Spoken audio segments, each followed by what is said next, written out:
ಕವಲಗುಡ್ಡ ಗ್ರಾಮಕ್ಕೆ ಹುಲಿಕಲ್ ನಟರಾಜ್ ಭೇಟಿ.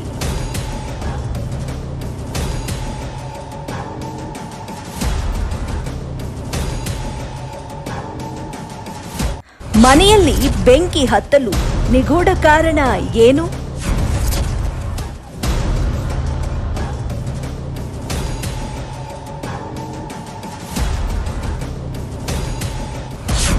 ಇದು ಭಾನಾಮತಿ ಅಲ್ಲ. ಹುಲಿಕಲ್ ಹೇಳೋದು ಏನು? ನಗುತ್ತೈತೆ ದೈವ ಅಲ್ಲಿ ಇಲ್ಲಿ ವಿಧಿಯಾಡೋರ್ಯಾರೋ ಮಾನವ. ಇನ್ನು ಭಾನಾಮತಿ ಅಂತ ಅನ್ನೋ ಮನಸ್ಸಿನಿಂದ ಕಿತ್ತಾಕಿ ಏನೇ ಆದ್ರೂ 1 ಸೆಕೆಂಡ್ ಅಲ್ಲಿ ನನಗೆ ಫೋನ್ ಮಾಡಿ ನಾನು ಆ ಸಮಸ್ಯೆ ಬಗೆಹರಿಸ್ಕೊಡ್ತೀನಿ.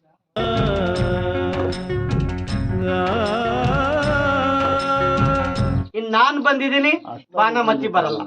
ಒಂದಿಷ್ಟು ಬಟ್ಟೆ ತಗೊಳ್ಳಿ, ಸುಟ್ಟಿರೋಂಥ ಬಟ್ಟೆಗಳಿದ್ರೆ ಅಥವಾ ಹಳೆಯ ಬಟ್ಟೆಗಳು ತಗೊಂಡ್ ಬನ್ನಿ, ಇಲ್ಲಿ ಬೆಂಕಿ ಹಾಕನತ್ ಬನ್ನಿ. ಇಲ್ಲಿ ನಗುತ್ತೈತೆ ದೈವ ಅಲ್ಲಿ ಅಳುತ್ತೈತೆ ಜೀವ ಇಲ್ಲಿ. ನಗುತ್ತೈತೆ ದೈವ ಅಲ್ಲಿ ಅಳುತ್ತ ಇಲ್ಲಿ ವಿಧಿಯಾಡೋರ್ಯಾರೋ ಮಾನವ. ಭಾನಾಮತಿ ಕೇಸ್ ಅಂತೂ ಅಲ್ಲ. ಇಲ್ಲಿ ನಮ್ಮ ನಡುವೆನೆ ನೊಂದ ಜೀವಿ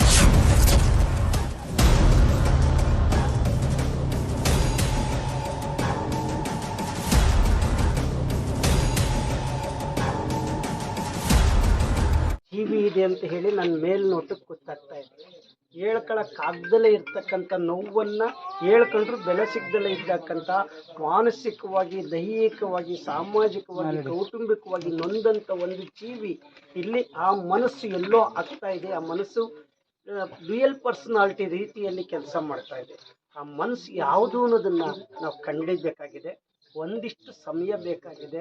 ಈ ಕುಟುಂಬಕ್ಕೆ ಆಪ್ತ ಸಮಾಲೋಚನೆ ಬೇಕಾಗಿದೆ. 1-to-1 ಕೌನ್ಸಿಲಿಂಗ್ ಮಾಡಿದಾಗ ಮಾತ್ರ ಇದರ ಸತ್ಯ ಗೊತ್ತಾಗುತ್ತೆ. ಆದರೆ ಕಾಣದ ಕೈಗಳ ಕೆಲಸ ಇಲ್ಲಿಲ್ಲ.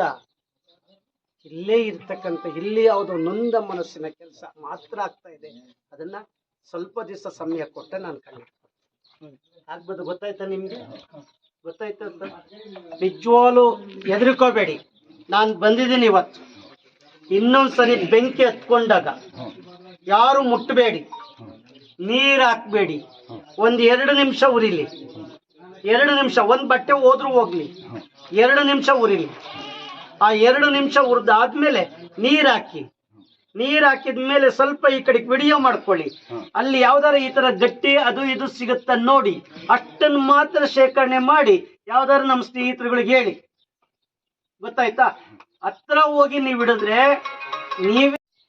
ನನಗಂತೂ ಬೇರೆ ಯಾರು ಆಗ್ತಾ ಇಲ್ಲ. ಇಲ್ಲಿ ಯಾರೋ ನಿಮಗೆ ದುಶ್ಮನ್ಗಳು ಅವರು ಇವರು ಅಂತ ಹೇಳಿ ನಾನಂತೂ ಅನ್ಕೊಂಡಿಲ್ಲ. ಯಾಕೆ ನಿಮ್ಗೆ ಯಾಕೆ ದುಶ್ಮನ್ಗಳು ಇರ್ತಾರೆ? ನೀವು ಮಾಡೋದು ಒಳ್ಳೆ ಕೆಲಸ, ಒಳ್ಳೆ ದೇವ್ರ ಕೆಲಸ ಮಾಡ್ತೀರಿ, ಒಳ್ಳೆ ರೀತಿಲಿ ಇದ್ದೀರಿ.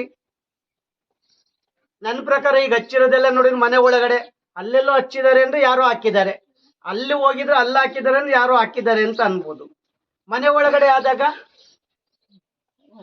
ಯಾವ್ದೋ ನೋವಿನ ಮನಸ್ಸಿದೆ ಅಂತ ನಾನು. ಈ ಹುಡುಗಿದ್ರಿ ಮೊನ್ನೆ ಸಾಲಿ ಡ್ರೆಸ್ ಸುಟ್ರಿ ಒಳಗ ಸುಟ್ಟೇ ಈ ಹುಡುಗಿ ಅಂಜಿ ತನ್ನ ಅಂಗಿ ಉಡಿಯಾಗಿ ಇಟ್ಕೊಂಡು ಬತ್ತು ಹೊರಗ ಬತ್ತು. ಇದು ಎಷ್ಟು ದಿವಸ ಆಯ್ತು ಹಚ್ಬಿಟ್ಟು? ಈಗ ಭಾಳ ದಿವಸ ಆತ ಅದನ್ನ ಹಚ್ಚಿ ಇಲ್ರಿ.